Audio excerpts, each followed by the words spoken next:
देखिए, ये लोकतंत्र है और लोकतंत्र में विधायिका, कार्यपालिका, न्यायपालिका और चौथा स्तंभ जो है सो आप लोगों के बारे में कहा जाता है, पत्रकारिता।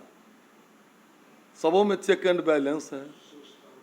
मेरा स्पष्ट मान्यता है और देश में इस बात की बहस होनी चाहिए। अभी वैश्विक महामारी कोरोना से हम गुजरे हैं। आपने न्याय की बात की है। इस देश में मेरा स्पष्ट मानना है कि सुशासन और स्वराज, अच्छा व्यवस्था तब तक नहीं हो सकता है कि अगर न्याय नहीं मिले लोगों को।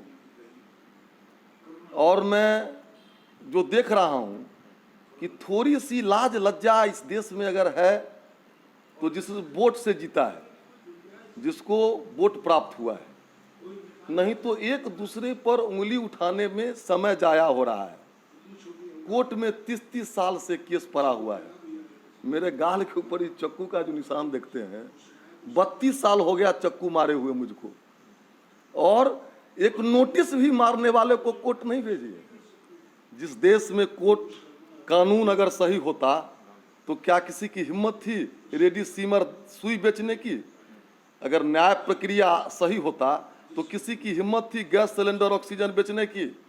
न्याय व्यवस्था सही होता तो 30-30 साल से भ्रष्टाचार करके, मर्डर करके, किडनैप करके, और इसी कारण कानून व्यवस्था खत्म हो रही है।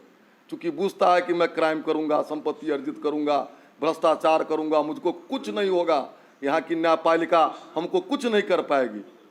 इसलिए मेरा एकदम जो न्यायपालिका को, कार्यपालिका को, विधायिका को, सारे लोगों को, मीडिया को मिलकर जनता का जो दर्द है, जनता का जो समस्या है, जमीन पर जो कठिनाई है, उसको दूर करना पड़ेगा। नहीं तो हम लोग आगे बढ़ रहे हैं। आप लोग भी आरोप लगाते हैं कि कानून का राज नहीं है, फन्ना है, चिन्ना है। तो कानून के राज में माननीय केवल मोदी जी और नीतीश जी ही नहीं दोषी हैं। मोदी जी, नीतीश जी तो सुइया देते हैं, बिक जाता है।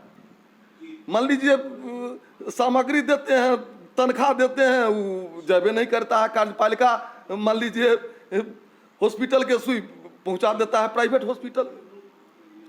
तो मेरा इसलिए जो जरूर कोर्ट मान लीजिए कहते हैं ये नहीं हो रहा है, वो नहीं हो रहा है देश में, तो अपने तरफ भी उनको देखना चाहिए। जो उनके यहाँ 3.5 करोड़ मुकदमा लंबित है, 3.5 करोड़ मतलब परिवार, उसको 5 से गुना करिए, 15 आदमी बिना न्याय का भटक रहा है, और उस देश में आप कानून व्यवस्था कहते हैं जो सही नहीं है ना। नीतीश कुमार और शीर्ष नेतृत्व तो फिर ऐसा होगा, बिहार को नीतीश कुमार फिर दोबारा नहीं मिलेगा और देश को मोदी नहीं मिलेंगे। ये लोग तो अपने को खपा करके दिन रात, लेकिन करेगा कौन? करेगा नीचे सिस्टम, और सिस्टम गलत करता है तो सजा देगी न्यायपालिका। यानी आप मानते हैं कि नीचे कैसे करप्ट है? नीचे के सिस्टम में बहुत ज्यादा काम करने की आवश्यकता है, बहुत ज्यादा।